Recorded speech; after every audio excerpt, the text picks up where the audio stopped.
16 years and already 7 months pregnant. Amadonko, not her real name, lost her mother during the COVID-19 lockdown in March this year and had to go and stay with her elder sister at Kaswa in the central region due to the closure of schools. Lockdown, na mami ya dada. Ti mami wiyan ne Monday or Friday ne Monday na lockdown. My mother died during the lockdown and schools also closed. I had to go and stay with my sister in Kaswa. Ti ya ho na mi se fio. Na ni kuni yanko ba fio.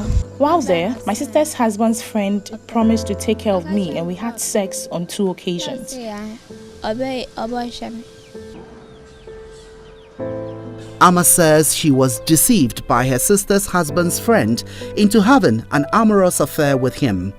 They had sex twice, and months later, Amma realized the unexpected had happened.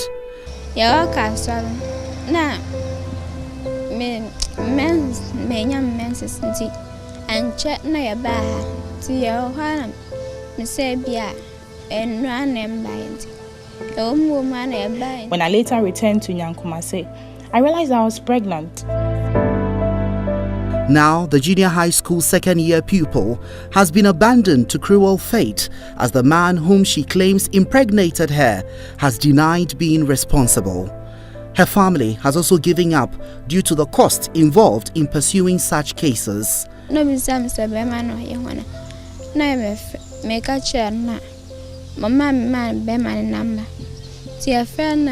said he's not responsible for the pregnancy, and this really breaks my heart because apart from him, I haven't known any other man. My disappointed father says he has no money to seek justice for me.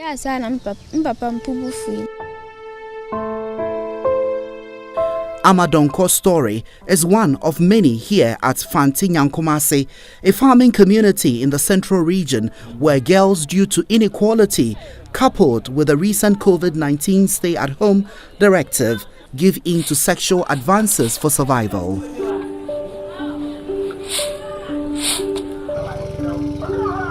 "14-year-old Abeson, also not her real name, is 6 months pregnant.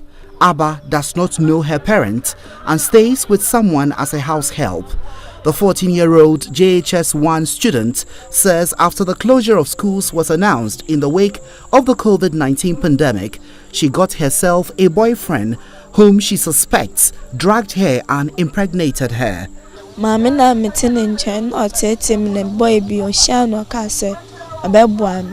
When schools closed, I met this man who said he loved me and he would take care of me because around that time, I was having issues with my madam. One day, I visited him and whilst having a conversation, I slept off. I woke up to see him lying on top of me. Abba's 19-year-old boyfriend has also denied responsibility for the pregnancy. After some months, I was not seeing my monthly flow.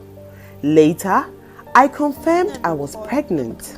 When my madam contacted his family, he said he is not responsible. GHOne is a fishing community in the Cape Coast South constituency of the Central Region. 16-year-old Isaba Texan, not her real name, is 5 months pregnant. She tells me excruciating poverty became her companion after losing both parents. The Class 6 school dropout exchanged sex for 20 cedis due to hunger, resulting in her current state. My sister Nincha. Mukishi boy binokande. Like mo and the phenom kind of mats. It's a man what the man you fully be. When I met the man, he promised to provide all my needs. He gave me 20 cedis for food, and since I wanted to make him happy, I agreed to have sex with him. After some months, I discovered I was pregnant. So I mean, be not going by the madam. Samaya, so bob. Another 16-year-old, whom I choose to call Efua Bonzewa, has a 2-year-old child. She got pregnant at the age of 13. Life was really hard and nobody was there to help. I gave in to his sexual advances because he was giving me money for food. At 13 years, I was pregnant. It was such a difficult situation. The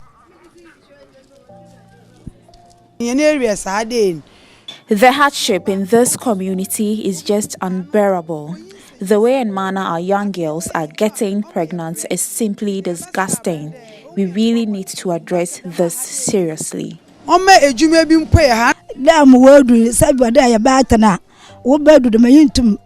often hear suggestions about contraceptives, but I strongly disagree. It will make our girls more wayward. Without preaching contraceptives, see how promiscuous they have become. Adding contraceptives to the advice will worsen matters.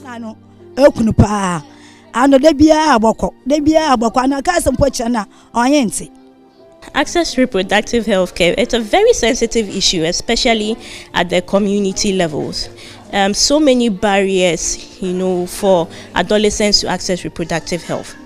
Many of the adolescents, of course, are sexually active, but as a community, it's something we do not like talking about, sex education, which is very important. If you look at really what is driving adolescent pregnancy, it's unprotected sex. So if the girls or the boys have started having sex, then we need to let them know that they need to protect themselves. Either they abstain or they protect themselves. And so if we are not dealing with the issue of reproductive health, then we do have a gap. The issue of stereotypes, gender stereotypes. In many of the communities around here, you would hear parents or caregivers tell girls that once you are 15, 16 years and you do not have a child, then you are surgery. And the first time I found out the meaning of surgery, which means barren, that's a very strong word to use on a child. A very strong way to tell a child that you are barren just because you are 15 years, 16 years and you do not have a child yet. And for the men or the boys, when boys impregnate girls in the community, when they are passing by, we validate it. We give them thumbs up. Hey, you are a man, you are a man. But when the girl who has been defiled or raped, who has gotten pregnant, when she's passing, we call her a prostitute. It's not a balanced system. And so more girls' vulnerabilities are being deepened. And so once they are being deepened, how do you expect them to develop? So the stereotypes and the myths we attach to all these things are not helping.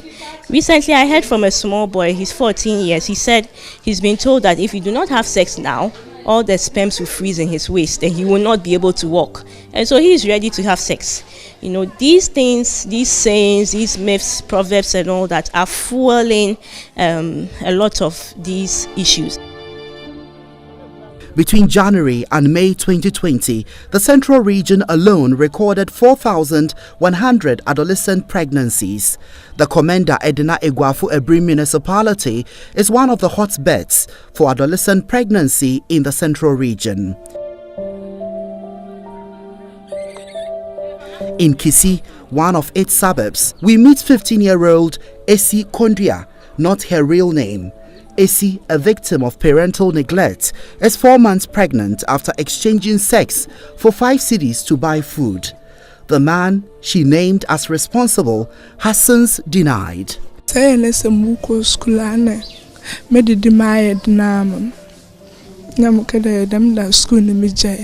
I dropped out of school very early because the difficulties were too much.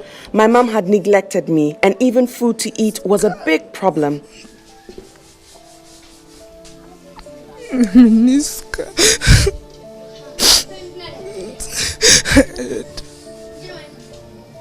The day I met the man, I was very hungry and he gave me 5 cedis. After that, he wanted sex, so I agreed. I noticed for months I was not menstruating, which confirmed my suspicion. Now the sad thing is, the man says he's not responsible. I feel so broken. So when a young girl from a poor community gets pregnant, her life is completely changed, and really for the better. They risk exclusion, stigma, discrimination, and become more vulnerable to poverty. This is the stark reality for many young girls in poor communities here in the Central Region. as simple things or basic needs like sanitary pads, food to eat, and sometimes where to sleep. Girls exchange sex for those little things, and that is transactional sex, to exchange sex for basic items, money, to be able to survive. And we hear a lot of these stories. They share with us, and through that a lot of girls have become mothers, which shouldn't be the case.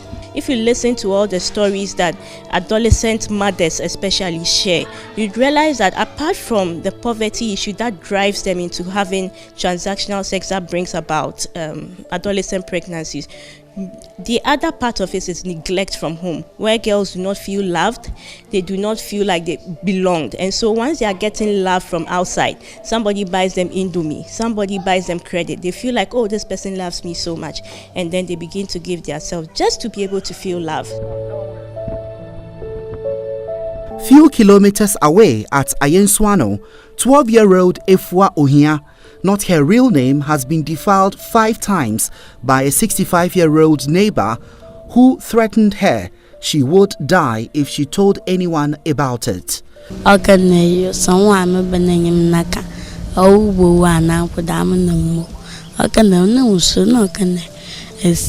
He entered my grandmother's room while I was there. He pulled down his trousers and penetrated me.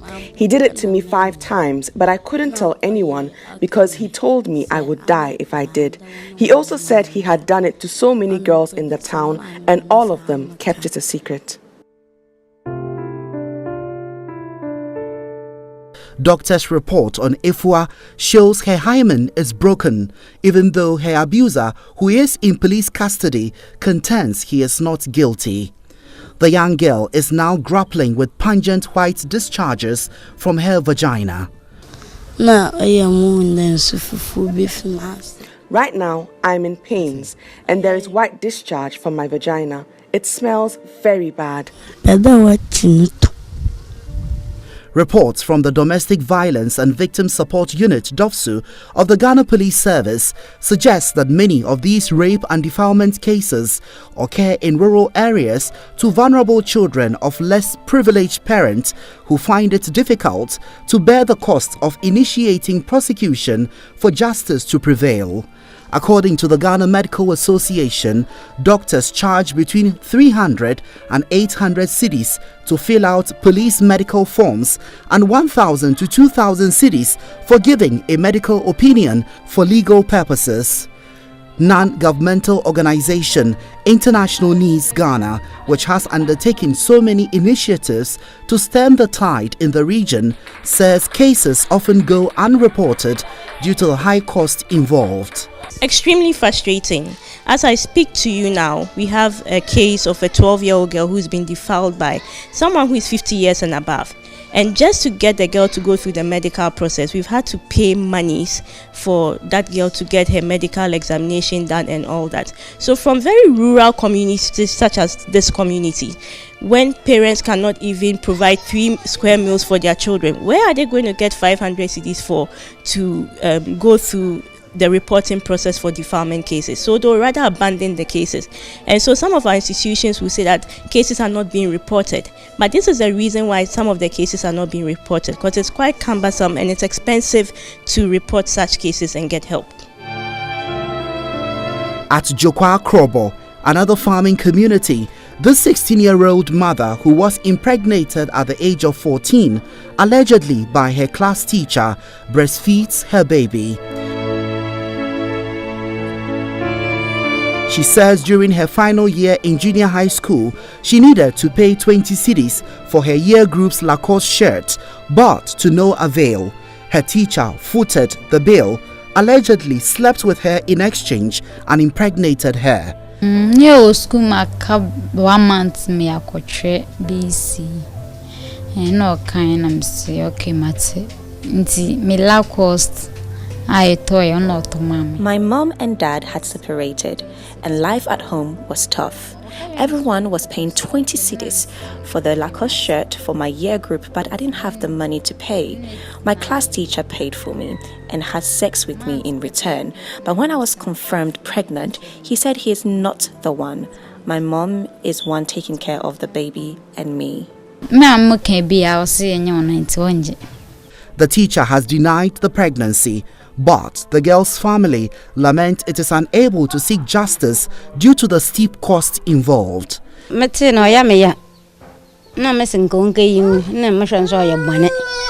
was so disappointed when I realized she was pregnant. I wanted to abort the baby, but she refused. I don't have the kind of money to be going to the police station all the time. I will take care of the baby. I know one day the teacher will come back for the child. In some instances, family members who endeavor to pursue rape and defilement cases are challenged by some community members to abandon the case. The sad part is that if you do not have community support to report and take action on these cases, then the perpetrators are left in the community and they defile more girls and they abuse more girls, and it becomes a trend and nobody does anything about it. And so it's a very worrying trend. It's really, really sad, and we really hope that our institutions, our traditional leaders, community leaders, and communities as a whole would take action to really deal with some of these issues, to end it so that more girls can develop in a more safer environment. Their innocence may have been preyed on, but these girls are ready to pick up the pieces and chase their dreams again. I want to be a nurse in the future. I want to be a nurse someday. The World Bank estimates that an additional 88 million to 115 million people could be pushed into extreme poverty this year, with the total rising to as many as 150 million by 2021 due to the current COVID-19 pandemic. From some of the narratives, it is obvious school closures have left girls more vulnerable to sexual abuse from family, neighbors, and community members. COVID-19 induced inequality has forced minors into transactional sex for survival, while families cannot afford the cost of reporting sexual abuse cases.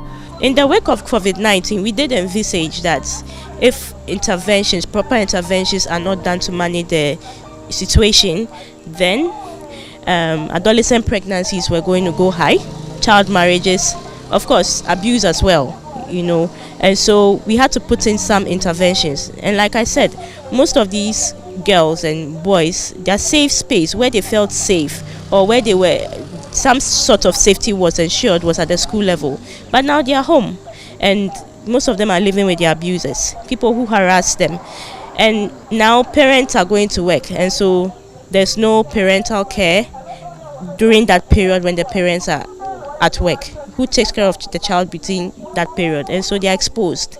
Yes, and so this leads to a lot of the pregnancies and cohabitation and transactional sex we are seeing, because of course we also know that the coronavirus came with some economic impact. These hapless young girls hope that the Ministry of Gender, Children and Social Protection, in collaboration with other state agencies such as the Domestic Violence and Victim Support Unit (DOVSU) and the Ghana Health Service, will eliminate the exorbitant charges involved in pursuing defilement and rape cases. This will greatly alleviate the plight of many victims in furtherance of the 2030 Sustainable Development Goals in the area of child welfare and protection. Crimes against children, especially the girl child, need to become a heavy burden on the perpetrators, and nothing should stand in the way of punishing men who commit such barbaric acts. They are indeed a threat to our collective well-being as a nation.